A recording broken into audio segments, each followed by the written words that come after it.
You got the most important critical idea here in locating these covering points or the centers. It turns out that there are certain critical vertices, and the way we define the critical vertices, they have nothing to do with the algorithm, but this is how you identify such vertices. When you identify a collection of vertices such that the distance between them is strictly greater than the upper bounds of coverage associated with those two vertices, then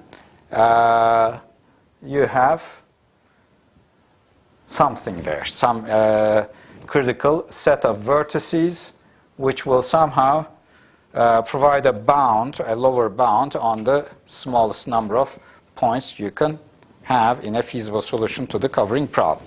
So that brings us to the issue of a duality. There's a duality relationship here, so that's what I'm going to talk about now. Yes? Is that for all ij? Yes. Yes, for every pair ij in that set. It should satisfy this. Yes, that's what you're looking for. In fact, I'm going to state a dual problem now, a problem which is dual to the covering problem, and that's going to be the kind of subset of vertices that we're looking for. So first,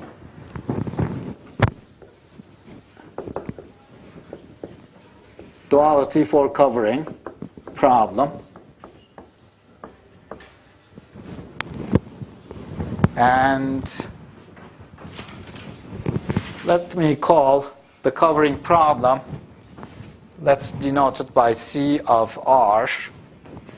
Here, we're trying to minimize the cardinality of a feasible solution X, where feasibility is defined by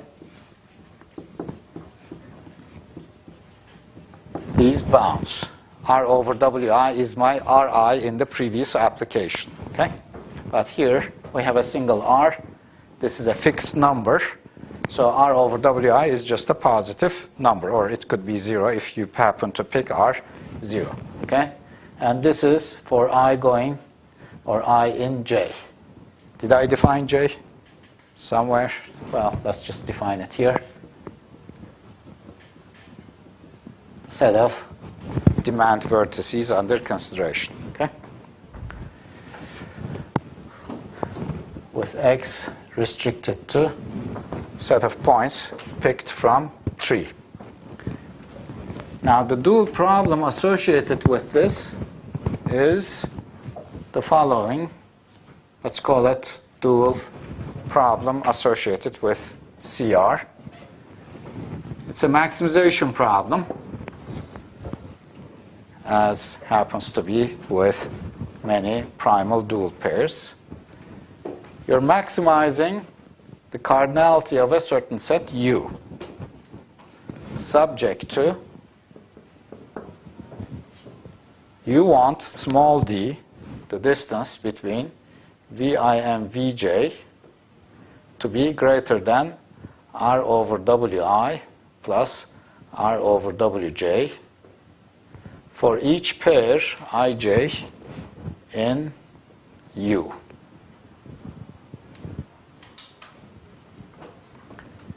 And U is a subset of J.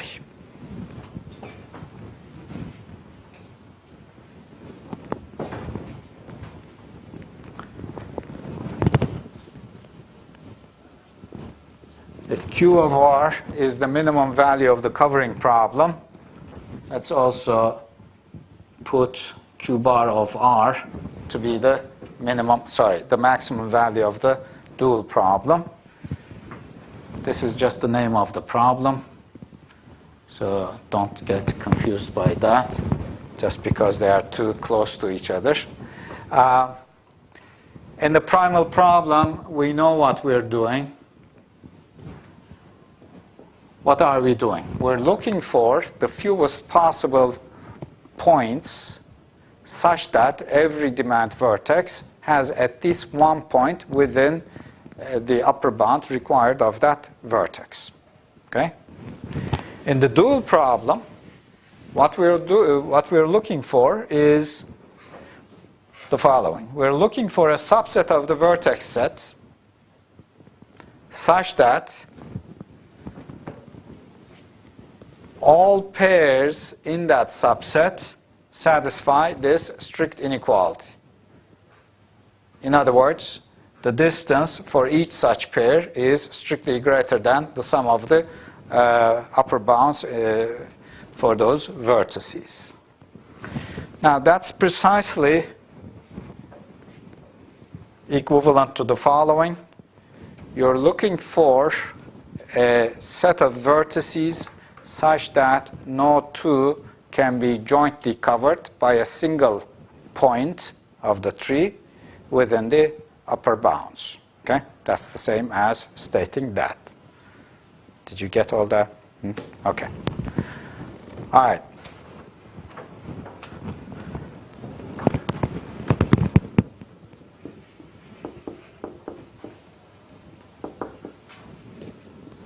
So, we can talk about a weak duality theorem now. The weak duality theorem says the following.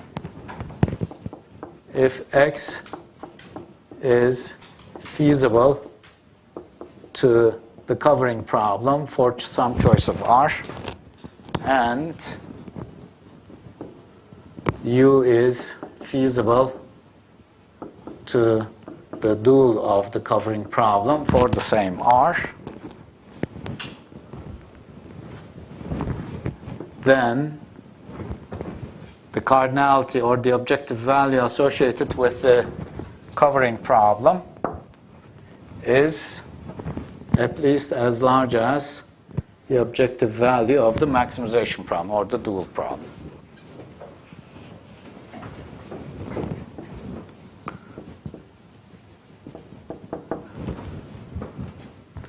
The proof is quite straightforward. Since U is feasible to the dual, then of course we know that the distance between Vi and Vj is greater than the sum of upper bounds for I and j.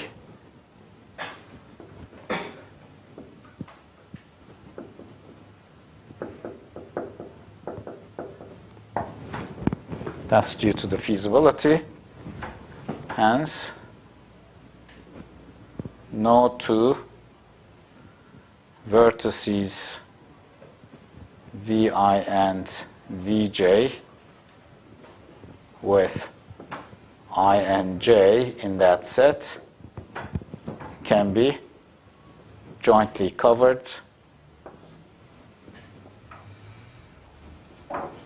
by a single point X in T.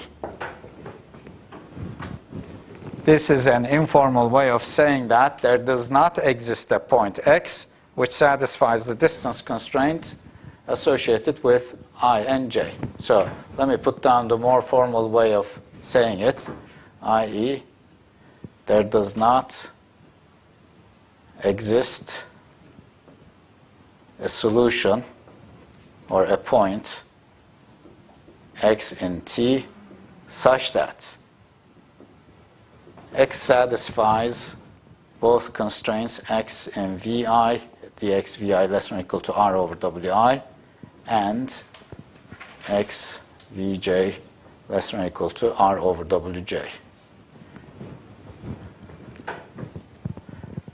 This is true for every choice of I and j in U. So this is a true statement for every pair ij in U.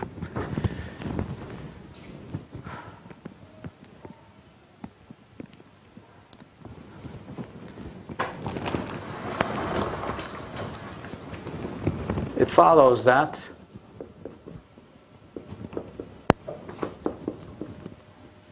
every vertex Vi whose index is in U requires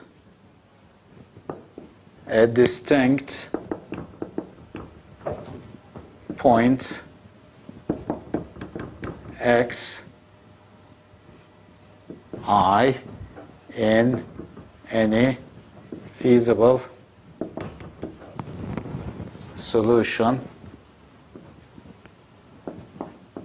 x to C of R.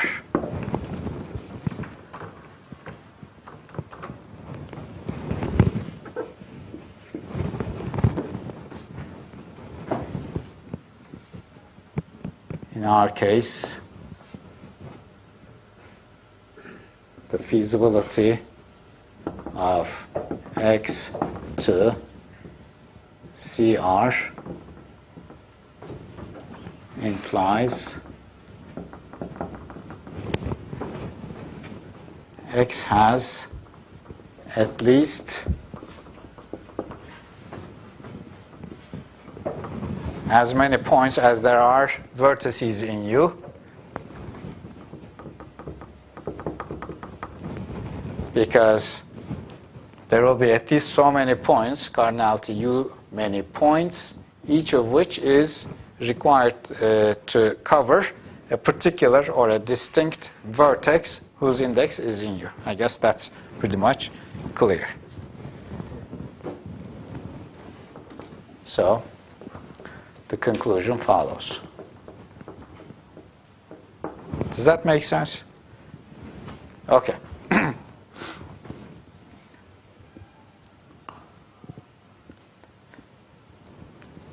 Now, sometimes people get confused. Just to avoid that confusion, let me just state that we require that condition, as you said, as you just mentioned, for every pair in that set. Actually, if you look at various pairs in the tree in the network, this condition may be fulfilled by other pairs as well.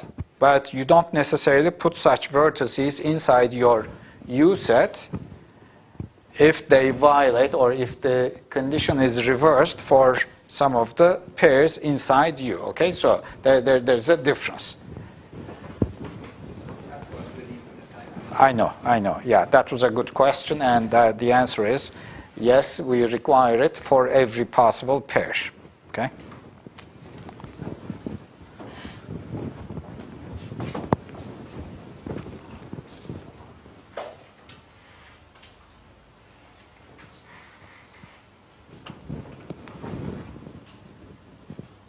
Maybe we should put I different from J here. Otherwise, 0 greater than Ri plus Rj. Well, actually, we don't need to put that in because obviously, in maximizing the cardinality of U, you don't really pay attention to such cases where I equals J. Okay, but we need to put that in. Let's see. Otherwise, for I equals J, this would be 0. That would be a positive number. You don't want that to happen. Okay, let's put that in.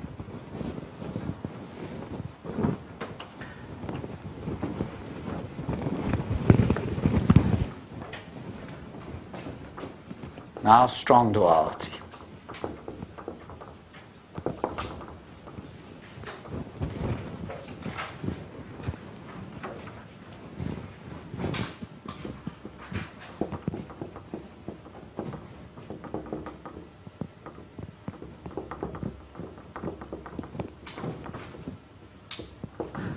If x bar is an optimal solution to the covering problem for a given R, and U bar is an optimal solution to the dual for the same R, then of course x bar, well, is equal to U bar. X bar also defines the value Q of R, and U bar defines Q bar of R. So Q of R is equal to Q bar of R in general, because any pair of optimal solutions to their respective problems happen to have the same number of elements in them. Now, how should I prove that? Yes? So can we do it in one way, or do we have to do it in two ways? Like if and only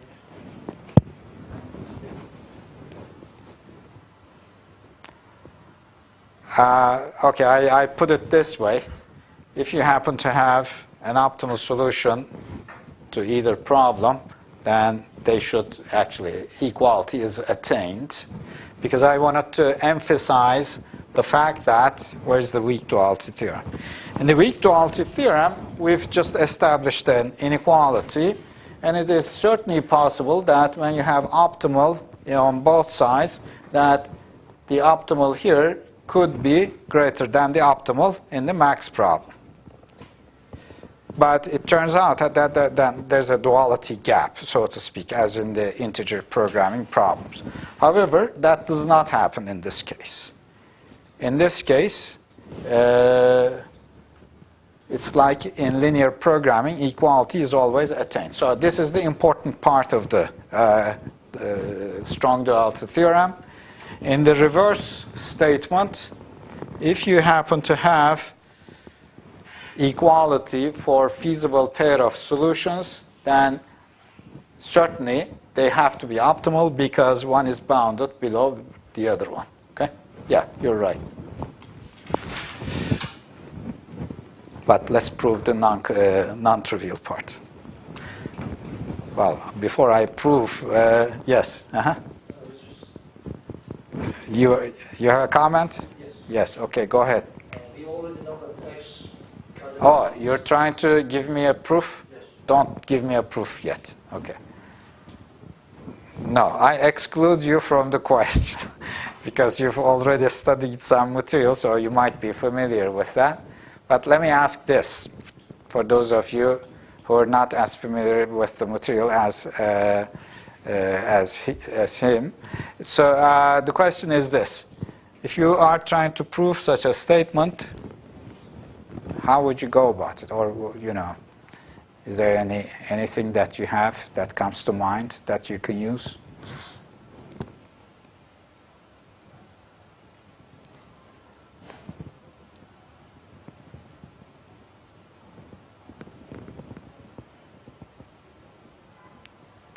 Haluk, you have something other than what you had in mind, or? Huh? Okay, okay. Let them think first. Yeah. Enes, you have something, or are you just? He's doing this because I don't know what that means. Yeah. You're not sure. it is about, I think, distance constraints. Say that again. Distance constraints. Distance constraints. Well. It is bounds R over Vi from above in the prime pyramid problem. And in the dual problem, it is distance bounds R over Vi's. Okay. Yeah. Well, you certainly have distance bounds. You do have small d. Where is my? Yeah. These are small d's. And then you've got the closest distance stuff here. So you need to make the appropriate connection between them. But what you say does not make that. Somebody else had an idea. I guess she was first. Yes. I will use proof by contradiction. Don't. I'd rather not. Okay? Yes. I'm not sure, but it has to do, it must have something to do with active constraints in the problem. The number of active constraints must somehow be U. So, because let's say if we know the active constraints, then the vertices that represent that active constraint must be in U together, because they wouldn't satisfy the there wouldn't be a point to satisfy, like they would satisfy the below equation below. So, but I don't quite understand how the relation is between. Okay. active constraints. Well, you do have a point. It probably has some connection to active constraints, equalities in the covering problem. So whenever you've got equalities here, somehow those vertices should be somewhat more critical. I guess that's what you seem to be saying. You had something, Esra? Somebody? Did I see a hand? Yes. Haluk, what do you want to say? Just an idea. Actually, I didn't remember the previous stuff I studied now. Okay. So we already know that x bar, cardinality of x bar is greater than or equal to u bar cardinality. Uh-huh. We already know that. Yes. So if we can find a feasible point set x feasible to our covering problem and whose cardinality is equal to the cardinality of u bar, then we will be done. Yes. And I think we can do this as follows. As he said, for those vertices in u bar, we know that the distance between each pair of those vertices are greater than or equal to their the sum of their radii. Mm-hmm. And if we place a vertex, A point, you mean? a point on tree, just whose distance is whose distance is Ri for Okay. vertex I Okay. in U, then we will have a feasible point set for problem, covering problem, and also whose cardinality is U bar. If we have a feasible point, cardinality U bar is attained, so we are done. I get you. Okay, let me repeat what you said, rephrase what you said. And what you said is this. So he's saying that if you consider an optimal solution to the dual problem, call it, say, U bar,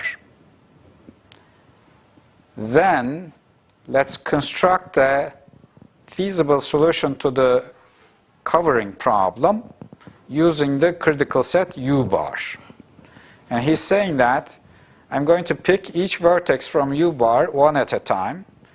If I pick the first one, call it, V1, just without loss of generality, then I'm going to find a particular point somewhere on the tree such that the distance of that point to the vertex under consideration is exactly the upper bound for that vertex. And I'm going to repeat this for every critical vertex, or for every vertex in U bar. There's only one thing that's shaky in your argument. Once you do this, of course, you are going to cover the vertices in U bar, because that's by construction. The part that you're not sure is those points, whether or not they will cover the remaining vertices.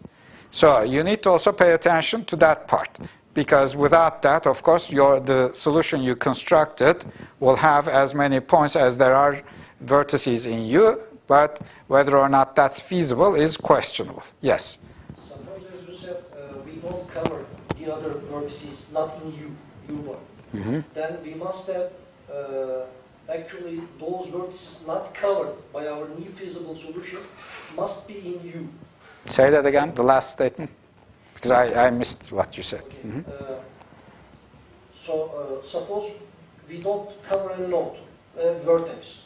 Okay, one of the remaining ones. Yes. Uh-huh. So let's suppose there exists some vertex. Not in U, which is not covered. Is that what you said? Okay. Yes, Mm-hmm. exactly.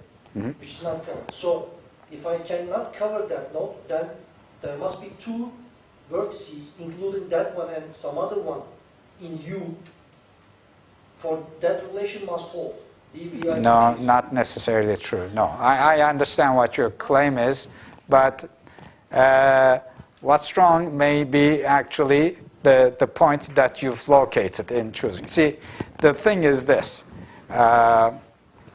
When you pick a vertex from U bar and go as far away from it as your upper bound permits and place a facility at that point, now you never know if you did the best you could do. In the sense that Actually, there are probably other paths that you can move away from the vertex under consideration, and there are alternate locations, each satisfying the distance constraint at the particular upper bound value.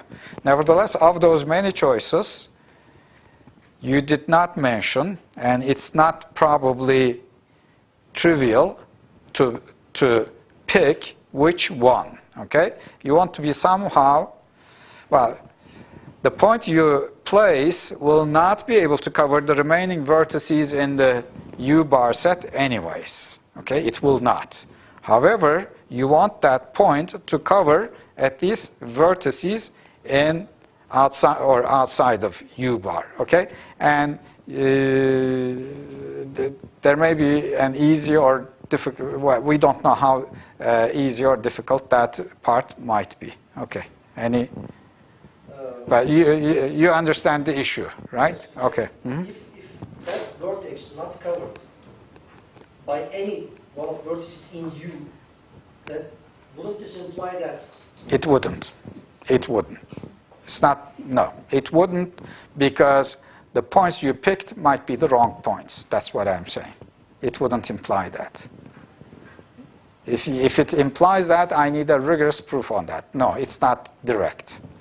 There's no direct implication. Yes? At some point other than the points in U-bar, it's not covered with the reduces of the ones in U-bar. Mm-hmm. That point should also be in U-bar. No, not necessarily. That's, in fact, essentially what he's suggesting. No, I don't agree with that. Well, you can claim anything in the world, and a lot of people prove things but just by claiming it, or just, that's called proof by assertion, but we don't accept proof by assertion.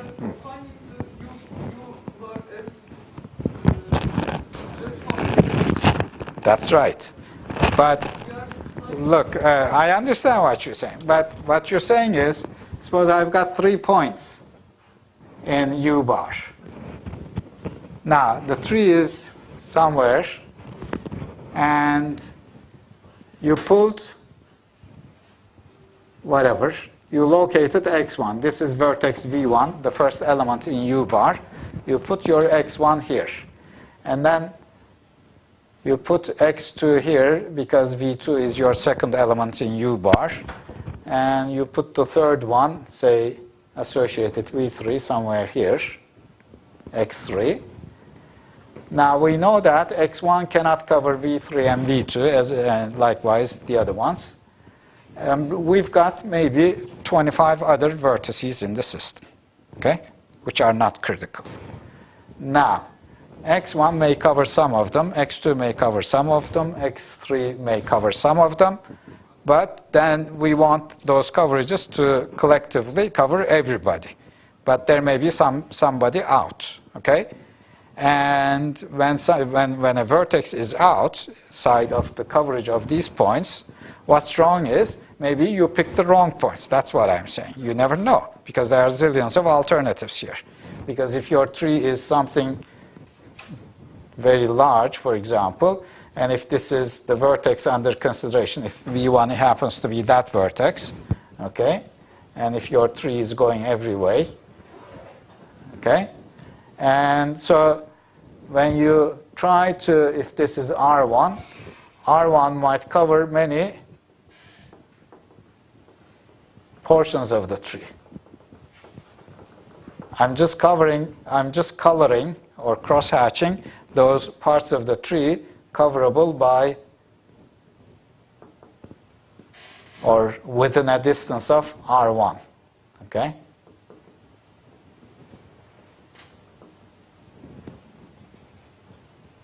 And just imagine that the tree is extending in many different ways. This is, you need to put your x1 somewhere in the cross-hatched part, but where? You don't know.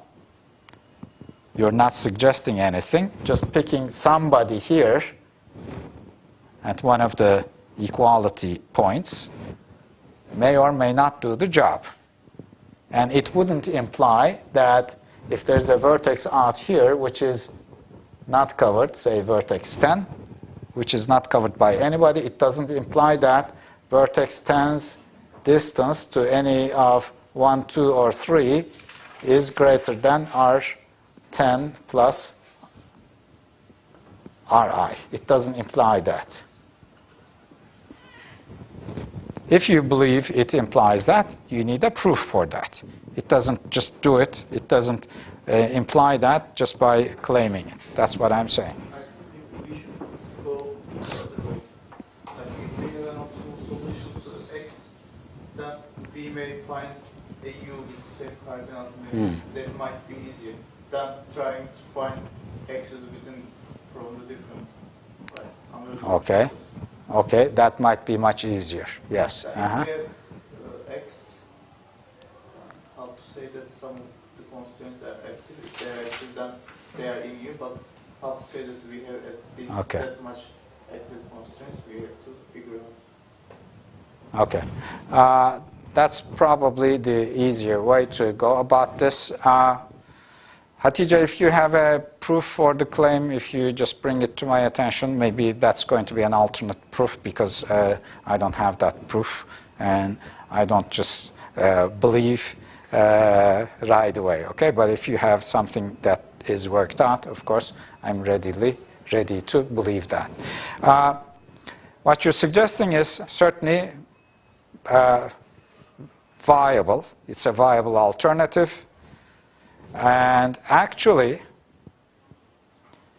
the algorithm that we talked about, cover, it tries to, well, it actually constructs a feasible solution to the covering problem. That's what you're suggesting. And in doing so, it identifies as many critical vertices as there are points that you've placed. It actually does the job. So you already have the proof. You have a feasible solution as the output of the algorithm, and that solution also tells you the active vertices or the constraints that are active, and those vertices actually happen to be feasible because, well, actually, maybe they are not feasible to the dual problem, okay? So the part we need to prove in that case is whether or not those U set, the vertices in U, whether or not that's feasible to the dual problem. That we don't know yet, but if we can show that, then we would be done. All right.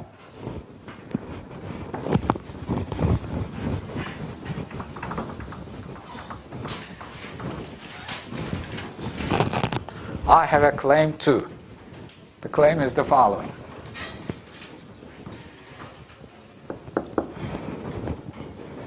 For proving strong duality.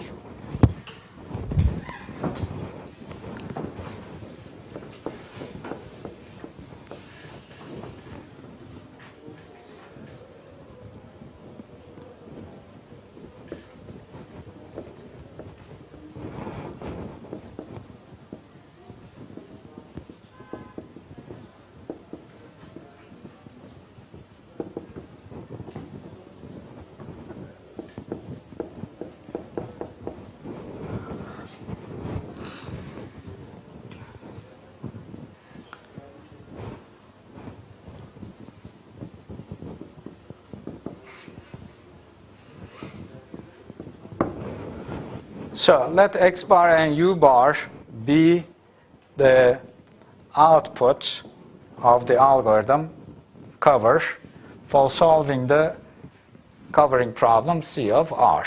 C of R is the one I stated. Where is it? It's the one that I stated here.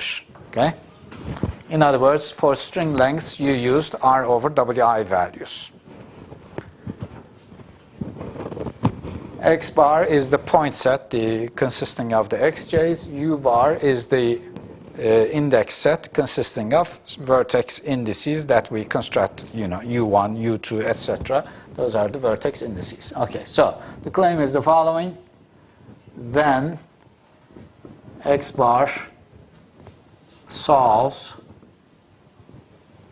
the covering problem, optimally solves the, when I say solves, it means optimally solves, okay?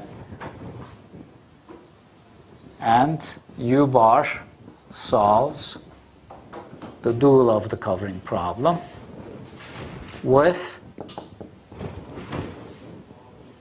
Q of R being equal to X bar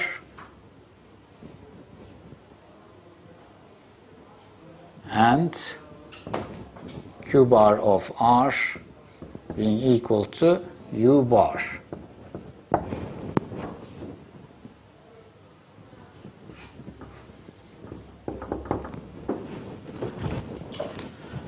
We're running out of time, so maybe I'll complete the proof next time. Nevertheless, let me just point out a few things that are immediately available. First of all, we know that you have the same number of points in X and U, or X bar and U bar. Okay? Why do we know that? Why do we know that? Because that's the rules of the algorithm tell you that as soon as you locate an xj, you identify a vertex whose string actually determined that location.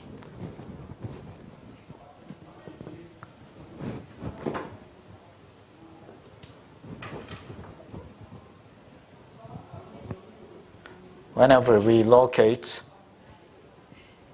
a point xj in step, which step is that? What is the step that we locate an xj? In some step, let's just say. Whenever we locate a point xj in the algorithm cover, I'll make it xj bar because they are members of X bar. We identify a vertex Vj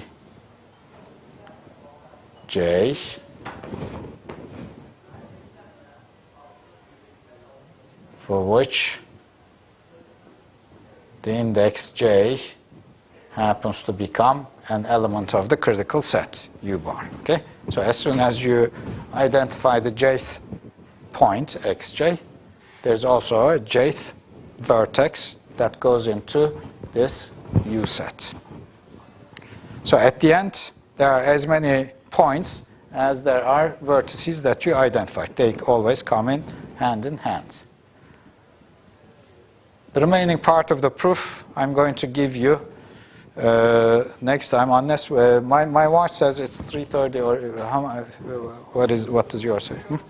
It's right, okay, because it will take more than 5 minutes probably, so I don't want to take up your break time.